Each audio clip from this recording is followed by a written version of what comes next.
Saudara-saudara sekalian, selamat sore.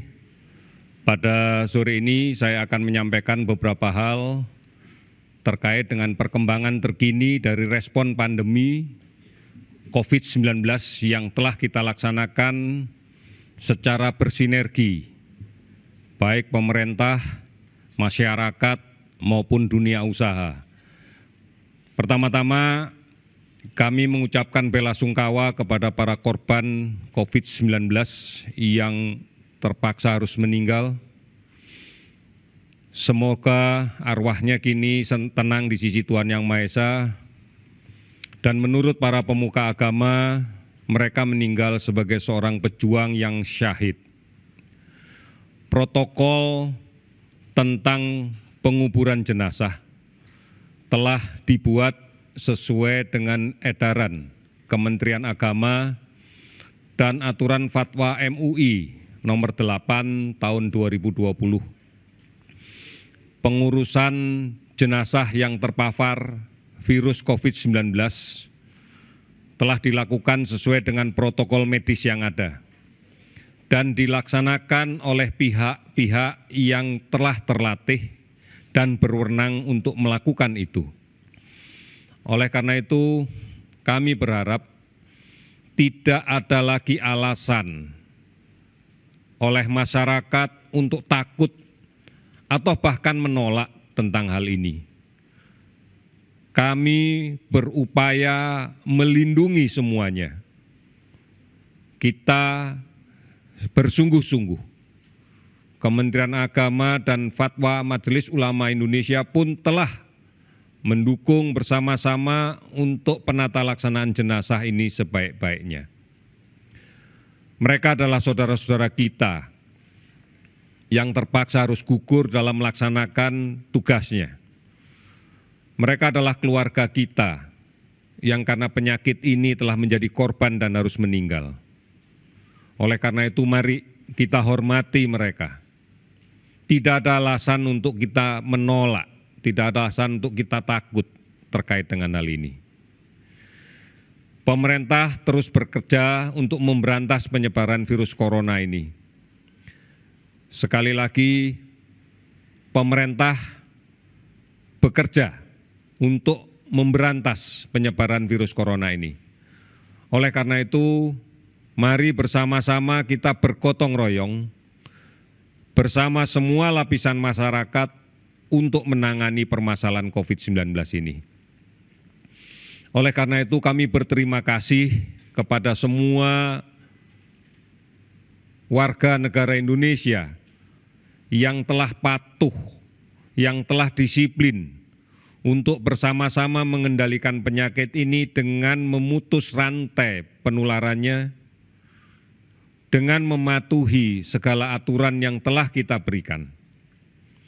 Oleh karena itu, saya memohon kepada saudara-saudara sekalian untuk tetap mengikuti informasi terkait COVID-19 dari sumber-sumber yang benar, dari sumber-sumber yang resmi, baik di portal covid19.go.id, hotline 119, ataupun di pesan WhatsApp COVID-19 di 0811 33 39 9000. Halo Kemkes di 15500 567.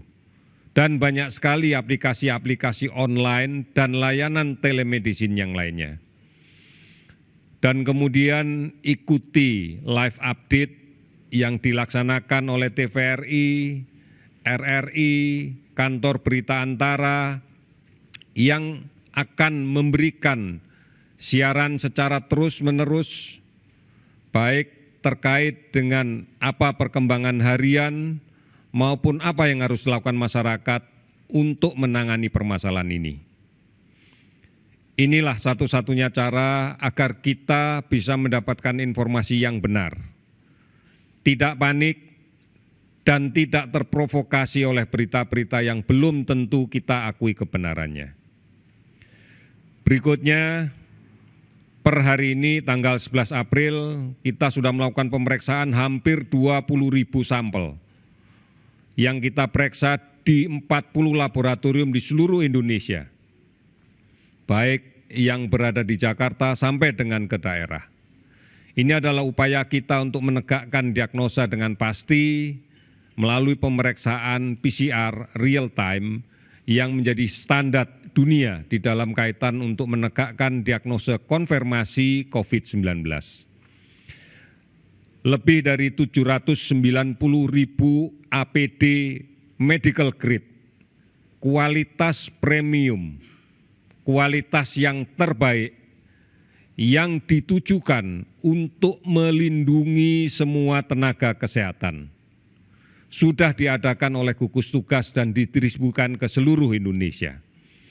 Secara khusus nanti kita akan membahas tentang APD ini, sehingga kita bisa memahami berbagai level penggunaan APD dan berbagai kualitas di dalam kaitan dengan APD yang digunakan. Ini semata-mata untuk menjaga agar semua tenaga kesehatan terlindungi dan bisa bekerja dengan baik di dalam penanganan COVID-19 ini. Kita tahu bahwa telah banyak relawan yang ikut bersama-sama kita bersama untuk menangani COVID-19.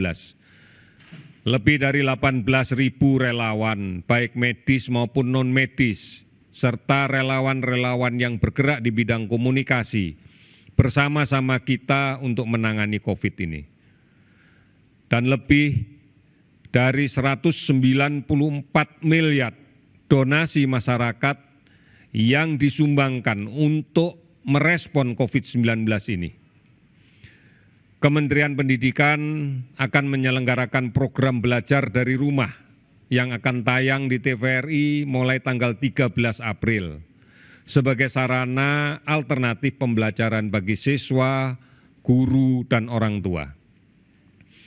Bahkan Kementerian Keuangan pun telah menambahkan jumlah penerima bansos program kartu sembako menjadi 20 juta penerima.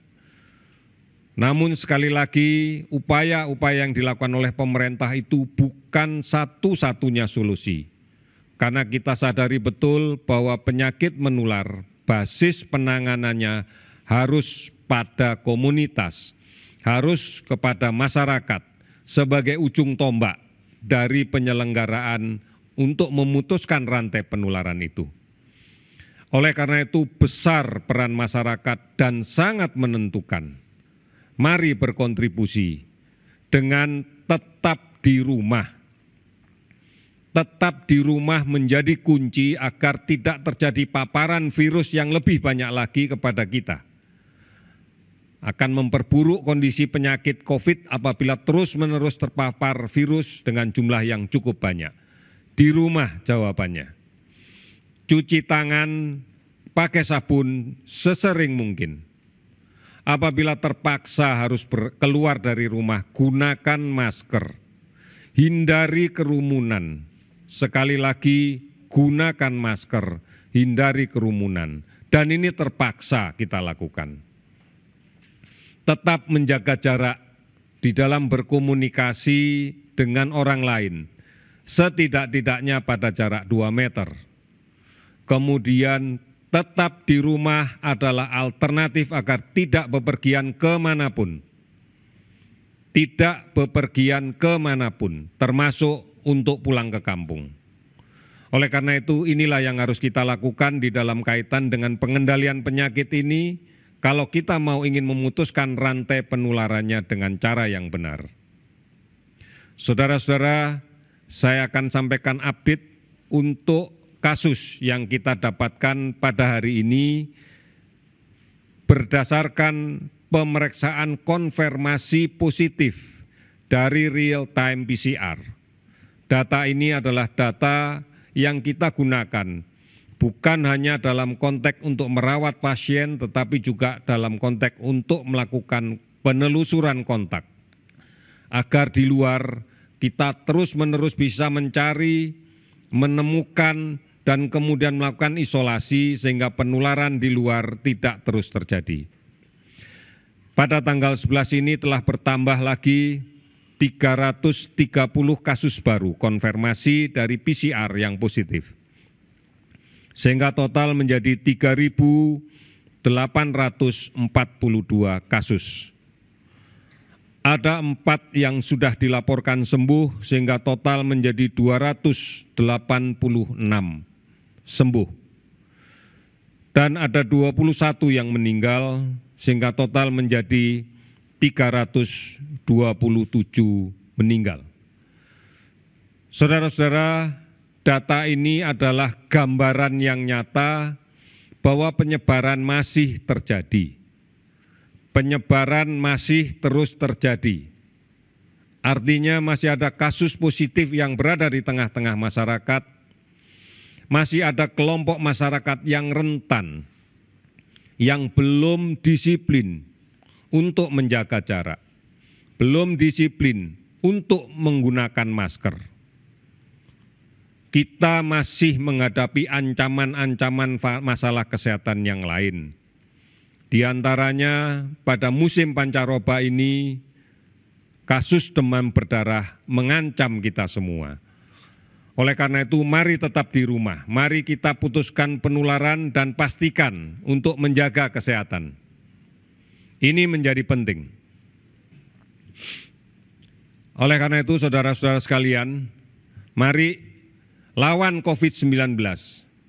Kita tidak perlu seluruhnya menjadi tenaga relawan.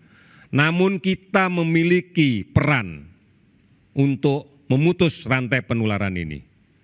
Saudara-saudara sekalian, lawan COVID dengan meningkatkan imunitas diri, makan yang bergizi, seimbang, hati selalu gembira, sabar dan tenang, istirahatlah yang cukup, dan olahragalah yang teratur. Yang penting tidak panik. Jaga jarak. Pakai masker. Jangan menyentuh mata, hidung, mulut sebelum mencuci tangan. Cuci tanganlah pakai sabun dengan air yang mengalir sampai bersih. Mari kita bergotong royong dan bersatu melawan COVID. Dari pusat sampai ke desa-desa dan sampai ke RT RW. Inilah satu-satunya cara yang bisa kita lakukan. Kita hadapi bersama. Mari bergotong royong. Mari bersatu. Mari saling melindungi agar kita mampu melawan COVID ini. Mari bersama-sama, bukan hanya di tingkat pusat, tapi terus sampai ke daerah, sampai ke desa-desa, sampai ke RT RW, bahkan sampai di keluarga masing-masing. Dengan cara seperti ini, insya Allah kita akan mampu melewati masa sulit ini dan kita akan bisa menjadi pemenangnya. Sekian, terima kasih, selamat sore.